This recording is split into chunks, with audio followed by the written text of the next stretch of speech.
Hi everyone, আসসালামু আলাইকুম। খাবার সময় কিভাবে খাবার খেলে তা ওজন কমতে সাহায্য করবে।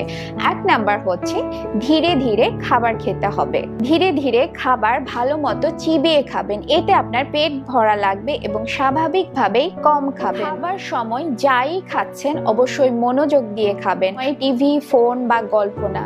খাবার সময় শুধু আপনি আর আপনার খাবার। খাবার সময় শুধুমাত্র খাবারের দিকে মনোযোগ দিন, আপনার প্রতিটি বাইটের দিকে মনোযোগ দিন। সময় মেনে খান, এক এক দিন এক এক সময় খেলে মেটাবলিজম স্লো হয়ে যায়, তাই প্রতিদিন একটি নির্দিষ্ট সময়ে খাবার অভ্যাস করুন। আর খাবার খুব তাড়াহুড়ো করে খাবেন না, একটা নির্দিষ্ট সময় নিয়ে আস্তে আস্তে চিবিয়ে চিবিয়ে খাবেন। প্রতিবার খাবারের 15 মিনিট আগে এক গ্লাস পানি পান করুন, এতে আপনার পেটটা ভরা লাগবে এবং অতিরিক্ত খাবার খেয়ে ফেলবেন না। প্লেট রুল মেনে চলুন, আপনার প্লেটের অর্ধেকটা রাখুন সবজি ও সালাদ, বাকি অংশে প্রোটিন এবং কার্বোহাইড্রেট রাখুন। এই ব্যালেন্সটাই ওজন কমাতে সবচাইতে কার্যকর। খাবার পর অবশ্যই হাঁটবেন, তবে খুব দ্রুত গতিতে না হেঁটে আস্তে আস্তে হাঁটবেন। তো আশা করি আজকের এই ছোট্ট ভিডিওটি আপনাদের ভালো লেগেছে।